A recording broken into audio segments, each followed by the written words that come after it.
যে নবীকে আল্লাহ নিজে বলছেন ওয়া ইন্নাকা লাআলা খুলুকিন আযীম, হে নবী আমি আপনাকে মহান চরিত্রের অধিকারী দিয়ে দুনিয়াতে পাঠিয়েছি। বলেন সুবহানাল্লাহ।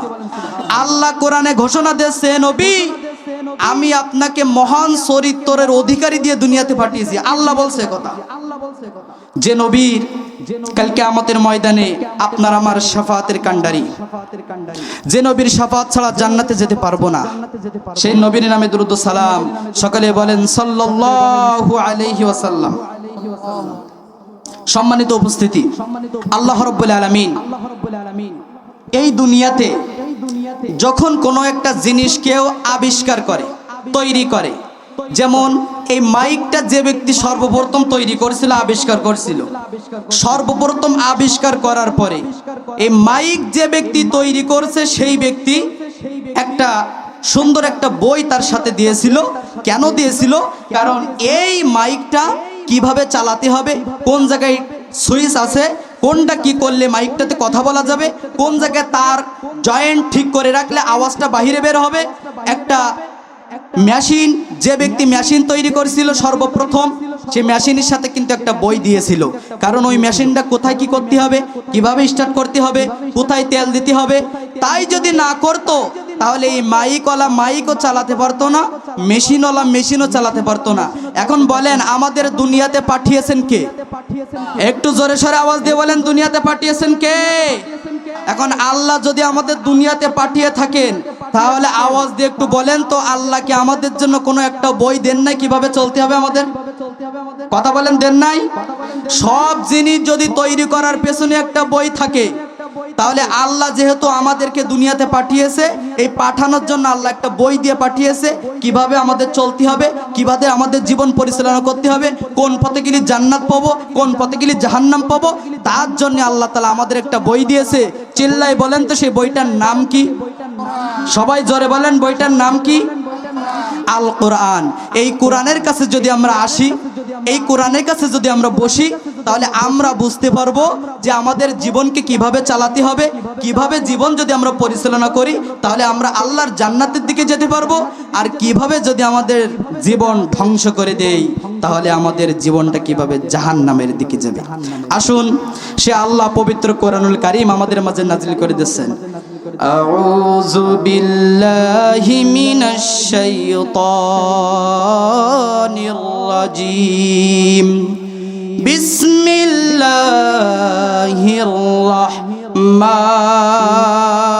রাহমানির রাহিম।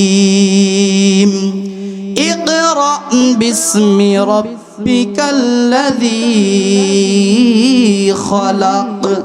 আল্লাহ রাব্বুল আলামিন এই যে একটা কোরআন আমাদের মাঝে পাঠিয়ে এলেন, এই যে বইটা আমাদের সামনে পাঠিয়ে এলেন, যে বই মানলে আমরা সঠিক পথে চলতে পারবো। আল্লাহ তাআলা বলছে বান্দা ইকরা পড়ো, বিসমি রাব্বিকাল্লাযী খালাক, তার নামে পড়ো যে তোমাদেরকে এই দুনিয়াতে পাঠিয়েছে। তাহলে আমাদের দুনিয়াতে পাঠিয়েছেন কে? সবাই বলেন কে পাঠিয়েছেন? যে আল্লাহ আপনার আমারে দুনিয়াতে পাঠিয়েছেন, যে আল্লাহ আপনার আমার কথা বলার শক্তি দিয়েছেন, যে আল্লাহ আপনার আমার সুস্থভাবে চলার তৌফিক দিয়েছেন, যে আল্লাহ আপনার আমার পা থেকে মাথা পর্যন্ত সুন্দর একটা বডি দিয়ে দুনিয়াতে পাঠিয়েছেন। গোলামি করতে হলে একমাত্র গোলামি চলবে কার? জোরে বলেন গোলামি চলবে কার? দুনিয়ার কোন রাজা বাদশার গোলামি নয়, কোন নেতা নেত্রীর গোলামি চলবে না, কোন সভাপতির গোলামি চলবে না, কোন বাবার গোলামি চলবে না, আমি হুজুর আমার গোলামি চলবে না। একমাত্র গোলামি চলবে আল্লাহ, আল্লাহর কোরআনের, আল্লাহর রাসূলের কথা। বলেন ঠিক কিনা বেঠিক? আজকে দুনিয়াতে ভাগে বিভক্ত হয়ে গেছি আমরা, আমাদের ঈমান নিচু করে ফেলছি আমরা। আজকের মুসলমান মনে করি দুনিয়ার মানুষ যে আইন তৈরি করছে ওই আইন মানলেই মনে আমি জান্নাতে যেতে পারবো। অসম্ভব। যদি বিষয়টা ঠিক এরকম হতো আল্লাহ তাআলা এত সুন্দর একটা কোরআন আমাদের মাঝে পাঠিয়েতেন না। আল্লাহ এই কোরআন না পাঠালেও তো পারতেন, আল্লাহ তো এই কথাগুলো না বললে তো পারতেন যে বান্দা যদি চুরি করো তোমার আমল ইখলাস কিন্তু ধ্বংস হয়ে যাবে, যদি ডাকাতি করো তোমার আমল ইখলাস শেষ হয়ে যাবে, যদি তুমি জিনা ব্যভিচার করো, সুদ খাও, ঘুষ খাও, তাহলে তোমার আমল ইখলাস জীবন জিন্দেগিতে যা করেছে সব শেষ, বরবাদ। আল্লাহ তাআলা এই কথাগুলা সম্পূর্ণ প্রকাশ করে দিলেন এই কোরআনের ভিতরে, যে বান্দা তুমি কখন কি করবা, কোন সময় তোমার কি করা লাগবে, তুমি কি সুদ খাতে পারবা, ঘুষ খাতে পারবা, আল্লাহ সম্পূর্ণ কোরআনের ভিতরে দিয়ে দিয়েছেন। এখন আমরা তো মেন সমস্যা, আমরা কোরআনের কাছে আসি না। সম্মানিত উপস্থিতি, আজকে যদি আমরা এই কোরআনের কাছে আসতাম, আল্লাহর এই কোরআনকে যদি আমাদের বুকে আঁকড়ে ধরতে পারতাম, তাহলে আমাদের ওই সুদের কাছে যাওয়া তো লাগতো না, ঘুষের কাছে যাওয়া লাগতো না।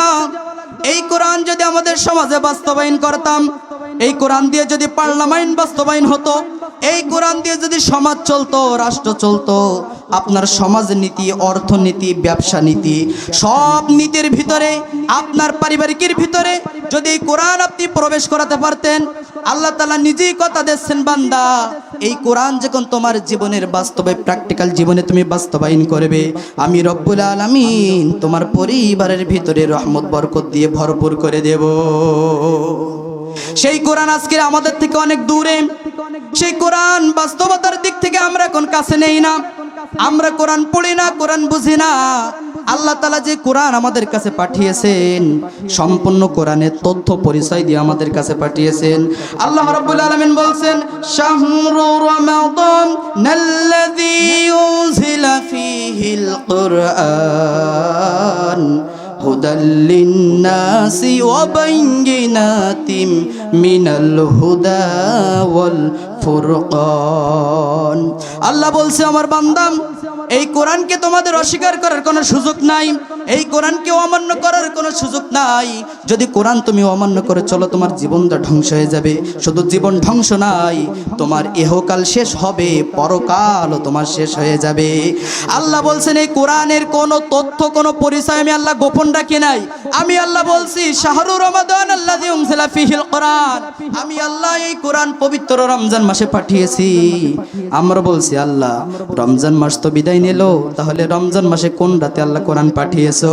আল্লাহ রাব্বুল আলামিন পবিত্র কোরআনুল কারীমের ভিতরে স্পষ্ট করে বলছেন, ইন্না আনজালনাহু ফি লাইলাতিল কদর ওয়া মা আদরাকা মা লাইলাতুল কদর। আল্লাহ রাব্বুল আলামিন ডেকে বলতেছে, আমার বান্দারাম, পবিত্র যে কোরআন আমি দুনিয়াতে পাঠাইলাম, এই কোরআন যে মাসে পাঠাইলাম, এই মাসটার নাম ছিল পবিত্র রমজান মাস।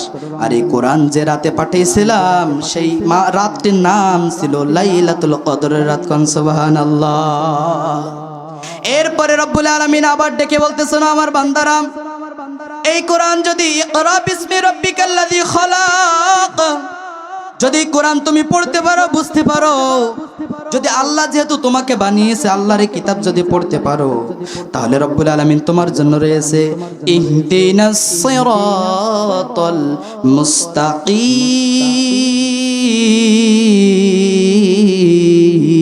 মুস্তাকিম।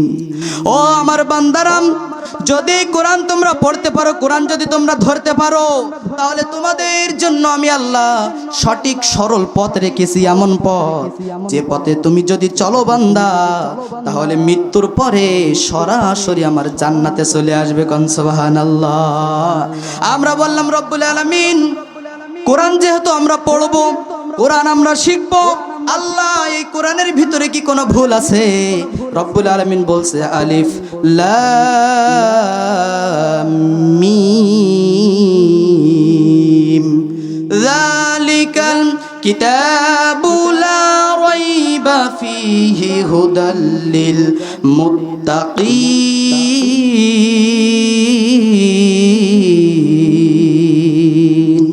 ও আমার বান্দারাম, যে কোরআনটা তোমাদের কাছে আমি পাঠিয়েছি, যে গাইডটা তোমাদের কাছে আমি আল্লাহ পাঠিয়েছি, এই কোরআনের ভিতরে সামান্যতম পরিমাণ কোনো ভুল নাই।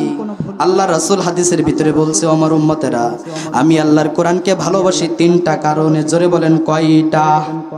আরো জোরে বলেন কয়টা?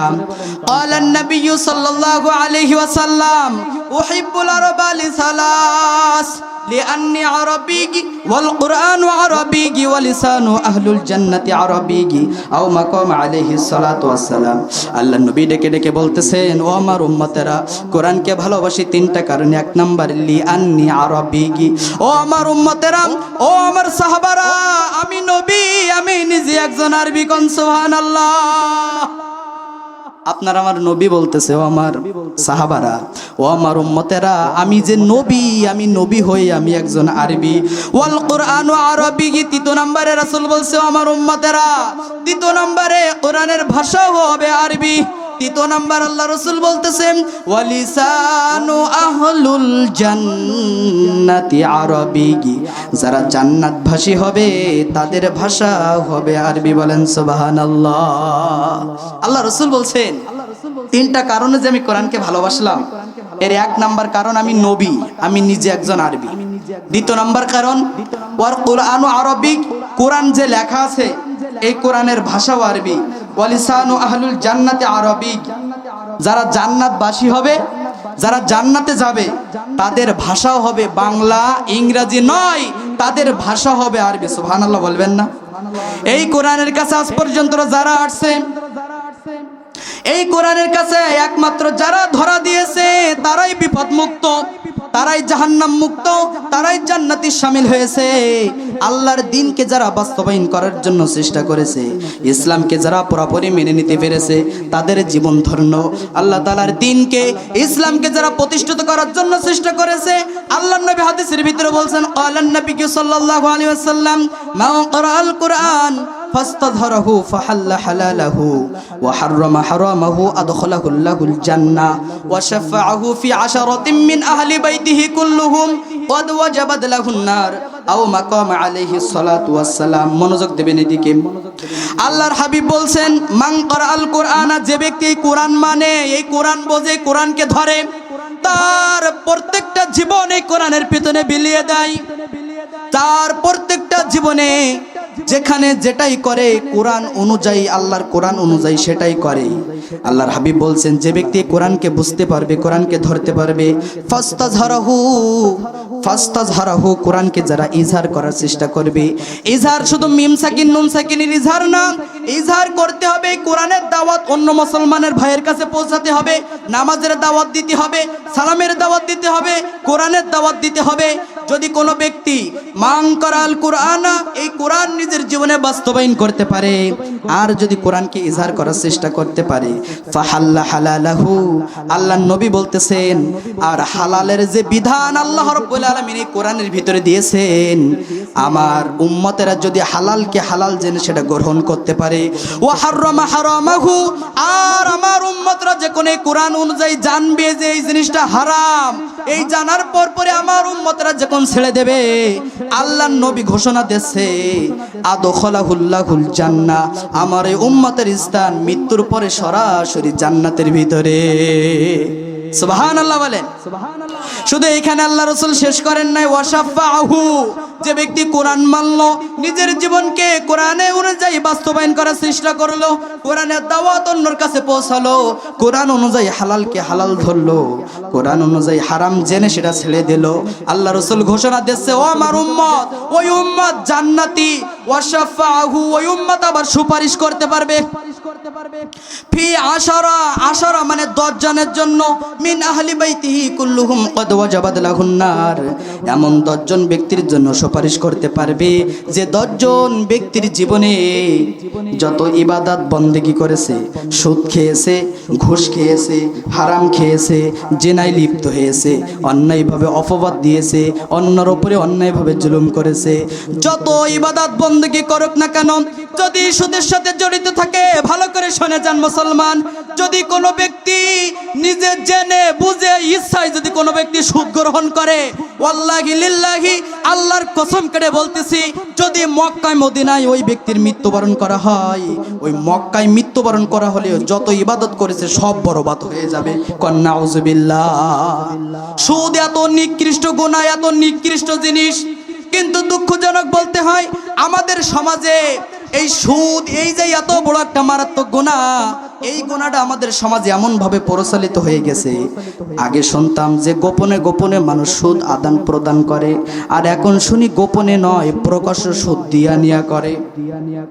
আমি যখন রুয়ারবিলি মসজিদে থাকতাম, সে সময় আমার এক মুসল্লি এসে আমাকে বলতেছে, হুজুর সাগরে যাব তো টাকা নাই, তো একজন ব্যক্তির কাছে গেছিলাম টাকা নিয়ে আসতে, তো 1 লাখ টাকা নিয়েছি, তো 30,000 টাকা কেটে নিয়েছি, আলম কি পরে দেবে? তাই তো বলছে, না হুজুর, ওটা হচ্ছে আমাকে দেশে তার জন্য যে লাভ দিতে হবে সেটা কেটে নিয়েছে 30,000 আগের থেকে, 70,000 দিয়েছে, সাগরের থেকে এসে 1 লাখ জমা দিতে হবে। তো জান্নাতি ব্যক্তি পলাই এসেছে। সম্মানিত উপস্থিতি মুসলমান ইমানদার ভাই ও বাবাজিরাম, সুদ যদি আজকের আমাদের ভিতরে এত কঠিন ভাবে মারাত্মক করতে পারে, শয়তান যেমন ভাবে আমাদের ভিতরে মারাত্মক ভাবে ঢুকে পড়েছে, এই সুদের এত বড় নিকৃষ্ট গুনাহ, যে ব্যক্তিরা সুদ ব্যবহার করতেছে আর নামাজ পড়ে, ইবাদত করে, তওবা করে। একটু আগে হুজুর আলোচনা করছেন, তওবার আলোচনা করতে বলতেছেন, আস্তাগফিরুল্লাহ আস্তাগফিরুল্লাহ, সকালে ফজর থেকে আস্তাগফিরুল্লাহ পড়া শুরু করলেন, আর ঘুমানোর আগ পর্যন্ত আস্তাগফিরুল্লাহ পড়লেন, আর সারা দিন আস্তাগফিরুল্লাহ পড়লেন। যে ব্যক্তির কাছ থেকে সুদ দিয়া নিয়া করছেন, তার হাতে সুদের টাকা দিচ্ছেন, সুদের জিনিসপত্র দিচ্ছেন, আর বলছেন আস্তাগফিরুল্লাহ আস্তাগফিরুল্লাহ। সুদের জিনিস চলছে আর আস্তাগফিরুল্লাহ সাথে চলছে। আচ্ছা বলেন তো, এই আস্তাগফিরুল্লাহ কি কোনো কাজে আসবে? আরো জোরে বলেন, কোনো কাজে আসবে? আল্লাহকে ভয় করার মতো করতে হবে, এমন ভয় করলে চলবে না। ওই যে একজন ব্যক্তির মতো, যে ব্যক্তি তরমুজ ক্ষেতের পাহারাদারি, তরমুজ ক্ষেত হয়, তরমুজ গাছ হয় আঙ্গুলের মতো চিকন চিকন গাছ, তরমুজ ক্ষেত পাহারা দেয়, চিকন চিকন গাছ, তরমুজ হয়েছে অনেক বড় বড়, তো রৌদ্রে অনেক সময় কষ্ট করে বড় একটা বট গাছ পেয়েছে, তার তলায় যে বসে বিশ্রাম করতেছে। বিশ্রাম করতে করতে গাছের দিকে তাকিয়ে বলতেছে, আল্লাহ, জানি আল্লাহ উপরে একজন রব আছে, আল্লাহকে মানতে হবে। আল্লাহ যে এত ভুল করতে পারে, নাউজুবিল্লাহ, আল্লাহ এত ভুল কেন করে? কতটুকু ছোট্ট ছোট্ট চিকন চিকন তরমুজ গাছ আল্লাহ ফল দিয়েছে বড় বড়, আর এত বড় বট গাছে আল্লাহ এত ছোট ছোট ফল দিল, আল্লাহ কেন এত ভুল করে? এই কথা বলতে বলতে ওনের এক সময় ঘুম পেয়েছে। আল্লাহ সৃষ্টি মাখলুকাত পাখিগুলা যখন বট গাছে এসে বসেছে, বসে বসে ফলেতে যখন ঠোঁট দিয়ে নাড়া দিচ্ছে, এক পর্যায়ে বটের একটা ফল এসে পড়েছে তার মুখের উপরে। যেই না মুখের উপরে পড়েছে, লাফ দিয়ে উঠে বলতেছে, যাক, আল্লাহ ভুল করে না, আল্লাহ যেটা করে ভালোর জন্য করে। আজকে যদি বটের বল ছোট নাই তরমুজ গাছে হতো, মুখ শেষ হতো। মুসলমান ইমানদার ভাইরা আমার, আজকের আল্লাহকে যদি আমরা এমন ভাবে মানি, আল্লাহকে ভুল না ধরে, আল্লাহ যে ইবাদত আমাদের উপরে দিয়েছেন আমরা সেইটা অনুযায়ী যদি বাস্তবায়ন করি, আর সুদের জিনিস আদান প্রদান করি, আর যদি ঠিক ওই ব্যক্তির মতো বলে আস্তাগফিরুল্লাহ আস্তাগফিরুল্লাহ আস্তাগফিরুল্লাহ, হাতে হাতে সুদ দিয়া নিয়ে চলতেছে, ওই আস্তাগফিরুল্লাহ আপনার জীবনে এক বিন্দু পরিমাণ কোনো আমল ইখলাস এনে দিতে পারবে না, আপনার জান্নাত এনে দিতে পারবে না। ওই আস্তাগফিরুল্লাহ আপনাকে জাহান্নামে নিয়ে যাবে। এই জন্য সুদ থেকে মুক্ত থাকতে হবে। শুধু সুদ নাই, হারাম যে হাদিসটা কেবল বললাম, কোরআন আপনি মানলেন, কোরআন আপনি জানলেন, আপনার বাস্তবতার জীবনে ধারণ করলেন। কোরআন ধারণ করার পরে এই কোরআনের দাওয়াত অন্যর কাছে পৌঁছালেন, অন্যকে বুঝাইলেন, বোঝানোর পরে ও হারাম হারামাহু, রাসূল যে কথা বলছে কোরআন অনুযায়ী হারাম ছেড়ে দিতে হবে, আপনি হারাম ছেড়ে না দিয়ে আপনি হারাম সে ধরে রাখছেন। আদখালাহুল্লাহুল জান্নাহ, নিশ্চয় আপনার জান্নাত ওয়াজিব না, আপনার জান্নাত হারাম হয়ে যাবে। কারণ আপনি কোরআন মানছেন, কোরআন ইজহার করেন ঠিক, কিন্তু আপনি হারাম আপনার জীবনে পরিধান করছেন। আপনি জানতে পেরেছেন এই জিনিসটা হারাম, জানার পরে আপনি ছাড়েন না, আপনি ধরছেন। এই জন্য আপনি যত ইবাদত করবেন আপনার ইবাদত সব শেষ।